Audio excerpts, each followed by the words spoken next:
आता आपल्याकडे गिरीश कांबळे जोडलेले आहेत वरळीमधून, तर वैदेही काणेकरही आपल्या बरोबर आहेत। आणि आता थेट जाऊयात आपण वरळीत, ज्या ठिकाणी ठाकरे बंधूंची पत्रकार परिषद होणार आहे त्या हॉटेल ब्लू सी मध्ये आमचे प्रतिनिधी गिरीश कांबळे उपस्थित आहेत। त्यांच्याकडून अधिक माहिती जाणून घेऊयात। गिरीश, आता फक्त ठाकरे बंधूंच्या आगमनाची प्रतीक्षा आहे, तर काय सांगाल?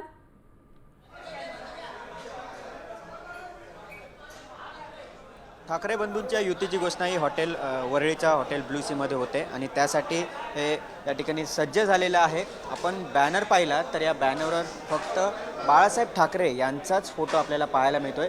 तर दुसरीकडे महाराष्ट्र नवनिर्माण सेनेचं जे पक्षचिन्ह आहे रेल्वे इंजिन ते एका बाजूला, तर दुसरीकडे शिवसेना उद्धव बाळासाहेब ठाकरे पक्षाचं पक्षचिन्ह असलेलं मशाल। एकदम आपण बघतोय की फक्त बाळासाहेब ठाकरे यांचाच हा फोटो या बॅनरवर आपल्याला दिसतोय। मराठी माणसांच्या अस्तित्वासाठी, मराठी माणसांसाठी एकत्र आलेले हे दोन बंधू, ज्या पक्षाची स्थापना सुरुवात मराठी माणसांसाठी झालेली, ते पुन्हा एकदा आता हे दोन बंधू एकत्र आलेले आहेत, तोच मुद्दा घेऊन त्या मराठी माणसांसाठी। आणि आज त्यांच्या युतीची घोषणा केली जाते। 2 दशकानंतर हे दोन ठाकरे बंधू एकत्र येत आहेत आणि यासाठी सर्व महाराष्ट्राचं लक्ष लागून होतं की कधीपर्यंत घोषणा केली जाणार। मात्र आजचा दिवस आहे आणि ही तयारी आपण बघतोय, जोरदार अशी तयारी या ठिकाणी केली जाते। खरं तर मेळावा आहे तो घेण्याचा प्रयत्न होता, मात्र कमी अवधीत आता ही भव्य अशी पत्रकार परिषद घेऊन ही घोषणा केली जाणार आहे आणि त्यामुळे आत्ताचे हे बघतोय तयारी सुरू आहे।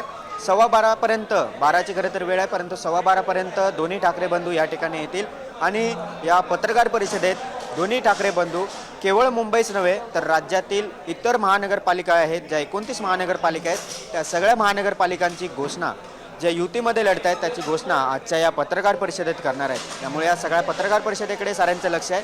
आजच्या या पत्रकार परिषदेत दोन्ही ठाकरे बंधूंचं कुटुंब देखील या पत्रकार परिषदेला असणार असल्याची माहिती मिळते। प्रमुख नेते या पत्रकार परिषदेत असतील, राष्ट्रवादी शरद पवार गट देखील या ठाकरे बंधूंसोबत एकत्रित आहेत, त्यामुळे ते देखील या ठिकाणी असण्याची शक्यता आहे।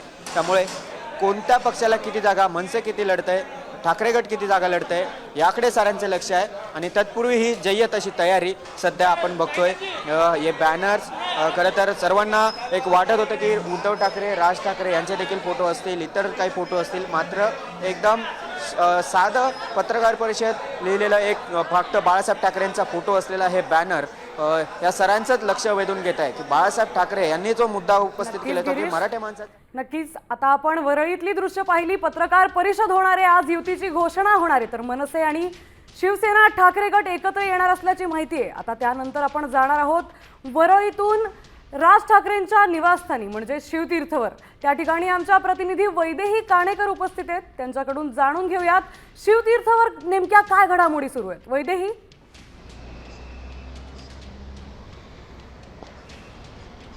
नक्कीच आपण बघतोय की ठाकरे बंधूंच्या युती संदर्भात खरं तर प्रत्येकालाच उत्सुकता कायम आहे। मी सध्या शिवतीर्थ या निवासस्थानी, राज ठाकरे यांच्या निवासस्थानी उभी आहे आणि आपण बघतोय की या ठिकाणी सध्या कुठलीही लगबग मात्र या ठिकाणी दिसून येत नाहीये।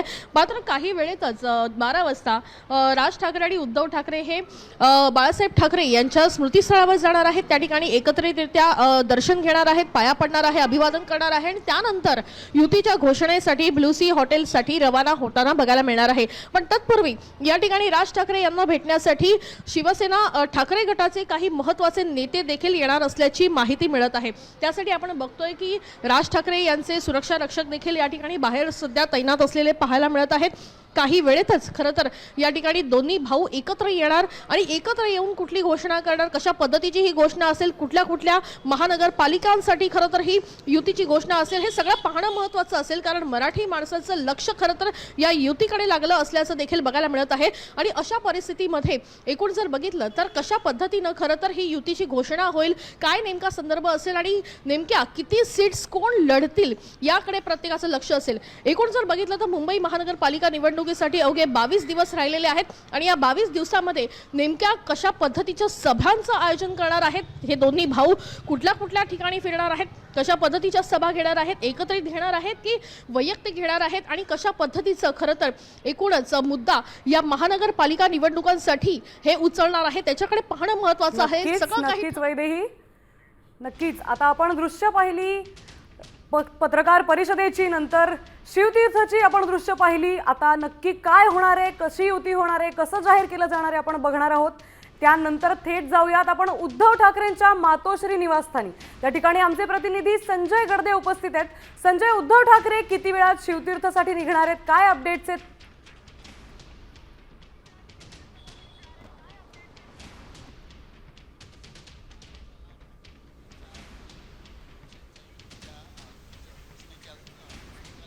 काही कारणास्तव त्यांच्यावर शिवसेना पक्षप्रमुख उद्धव ठाकरे जे आहेत ते 11 वाजता मातोश्री निवासस्थानातून 11 वाजता जे आहे ते मातोश्री निवासस्थानातून निघतील आणि त्यानंतर राज ठाकरेंच्या निवासस्थानी जाऊन दोघेही बंधू जे आहेत ते नंतर बाळासाहेब ठाकरे यांचे दादर येथील स्मृतीस्थळ आहे त्या स्मृतीस्थळावर जाऊन बाळासाहेबांच्या स्मृतीचं अभिवादन करतील आणि त्यानंतर वरळीच्या दिशेने ते मार्गस्थायी होतील आणि साधारणपणे 12-12:30 वाजेपर्यंत उद्धव ठाकरे राज ठाकरे जे ते वरळी येथील ब्ल्यूसी हॉटेल आहे त्या हॉटेलमध्ये दाखल होतील आणि त्या ठिकाणी जे आहे ते संपूर्ण महाराष्ट्राला या युतीच्या घोषणेची अपेक्षा लागलेली आहे, वाट पाहत आहेत.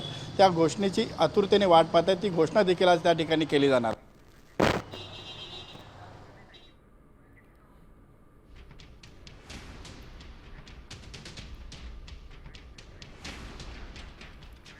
आता आपण पाहिलं शिवतीर्थची दृश्य पाहिली, त्यानंतर उद्धव ठाकरेंच्या घरची सुद्धा आपण दृश्य पाहिली, पत्रकार परिषदेची दृश्य पाहिली. त्यामुळे आता युतीची सगळ्यांनाच उत्सुकता लागली आहे. नेमकं कसं जाहीर होणार आहे, कुठल्या क्षणी जाहीर होणार आहे, त्याकडे सगळ्यांचंच लक्ष लागलंय.